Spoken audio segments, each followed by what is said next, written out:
Well, hello again, horror addicts. No need to adjust your screens. I'm Kristin Battestella, aka Kbatz, and I am out in the wild to bring you more chatting about some summer classic horror readings. I have everything I need here for the outdoors: parasol, sunglasses, hats, eco water, bug spray, sunscreen. Sunscreen, I balk at anything less than SPF 75. I prefer an SPF 100. Get yourself a good brand. Like waterproof e-reader, you might need that. And of course, our good classic reads. And no better place to start than Dracula. I know, you know the story, you're familiar with the vampires, you think they're all played, but how many of you have actually read the book? There's so much of movie pollution after 100 years now with Dracula that it's time to go back and revisit the book. You know, it has a lot of letters and journal entries, so it's a good travelogue book almost if you're out on the road, forced to be beachside or poolside. It's a good one. I like it. I don't think it ever gets old. As many versions and editions as there are, it's a good time to revisit Dracula.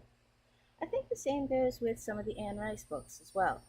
Now, we're in this, fortunately, post-Sparkle vampire phase. So it's interesting to go back and revisit that more brooding, melancholy, we used to say romanticism vampire that Anne Rice made so popular. Interview, you can start with all the paperbacks. You can always probably find everything that you want on ebook, or shop your local library sales, if you're looking for some cheap paperbacks. I have other Anne Rice hardbacks.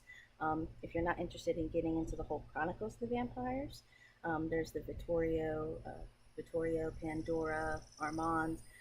But who carries big hardbacks to the beach anymore? I guess nobody nowadays.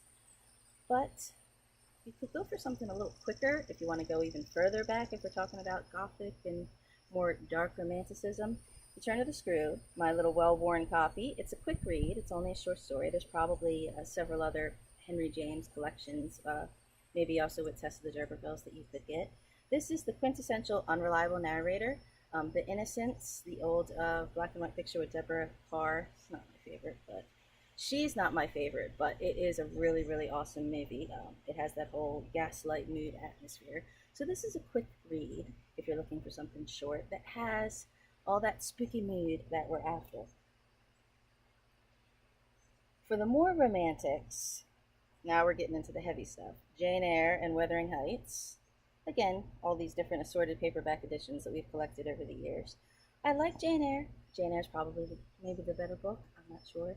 But as a kid, when I was reading this, as my scary little self, I was a little disappointed that it turned out to be a little more, it's just a crazy lady, I thought there were ghosts, you know. So this is a good one if you're into Jane Austen, perhaps, if you do like romantic novels, but you're not into category romance anymore.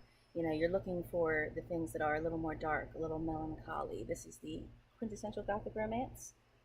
I was always more interested in Wuthering Heights just because it was so much more demented. That sounds very wrong, doesn't it, addicts? But it's true.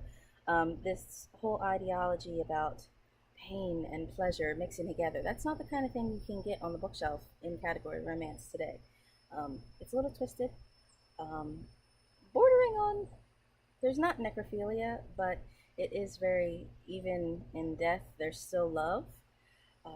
So if you're looking for something offbeat, again, there's a couple great movie versions of both Jane Eyre and Wuthering Heights. The recent one with Michael Fassbender and I'm hurting myself, Mia Wasikowska. I hope I got that right.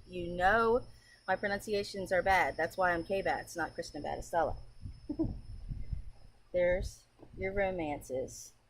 If you're looking for something even older, I have several different of these pocket Shakespeare books. I always have to pick up copies of them, even if I have nicer Shakespeare editions. These are always quick reads. Everybody loves to quote, something wicked this way comes, and bubble, bubble, toil and trouble, fire burn and cauldron bubble. You could sing the song from Harry Potter. But have you ever actually gotten into the nitty-gritty with Macbeth? Maybe not. Now's a good chance. I know it seems like it's heavy reading, but it's not. You could go through this pretty straightforwardly. Um, it's very much a little bit of a mind bender, self-fulfilling prophecy with the witches, with Macbeth becoming king, and of course there's the Shakespeare prerequisite. There we go, ghosts. Um, in Shakespeare's time, witches, ghosts were common. They were common beliefs. They were expected to be seen on stage, and they have a little more oomph and a little more impact. Ironically, if we're talking about movie adaptations also to Marathon, the Jane Eyre version with Michael Fassbender was very good. He recently did a Macbeth version that was a little misjointed, misguided, disjointed. It wasn't my favorite presentation. I was expecting a little more of it, I think, because it was trying to get into some of that kind of surreal head games that are going on inside here. So this is a good one to read, discuss. Even if you read it in high school, maybe it's time to revisit some Shakespeare. I don't think when you're in high school you get enough justice, that you get to spend enough time enjoying some Shakespeare. If you're looking for something even more twisted Shakespeare, Titus Andronicus is a good one to go with. This lovely little edition here, instead of all the shabby little book copies, you could always find some nicer editions. This one's the Phantom of the Opera.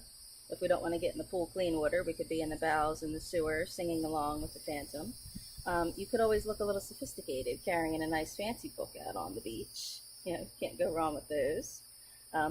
Rebecca and Frankenstein. There's also maybe more common, more familiar names, but quick reads. Rebecca, the Alfred Hitchcock version. I also just saw a new miniseries version of that. The film adaptations change a little bit of the endings, of course. So Daphne du Maurier, Jamaica Inn, was also adapted. She does a lot of Gothic material. This, of course, is the famous one where the narrator has no name.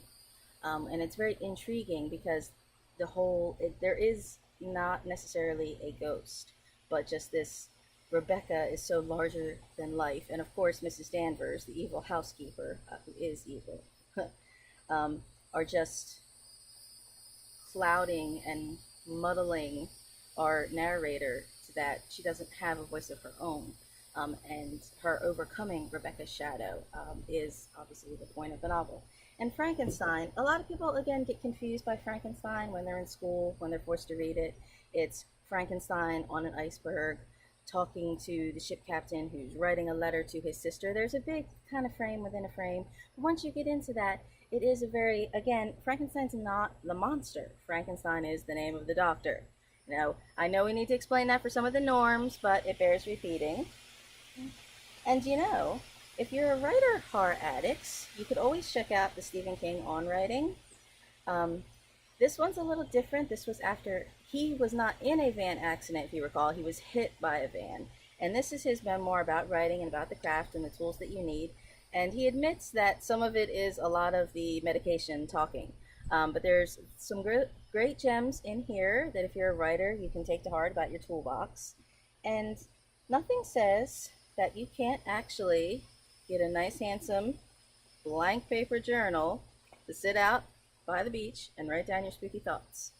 And you could also check horroraddicts.net for some of our own writing calls. Crescendo of Darkness is having its book tour right now, and we have some anthology and staff positions. So you can read up some of the reviews also of more books and more films that we've discussed, and all of our staff positions that are available, and Crescendos of Darkness, I said that one, don't forget it. You can find everything at horroraddicts.net. As for me, I'm going in the pool. Bye.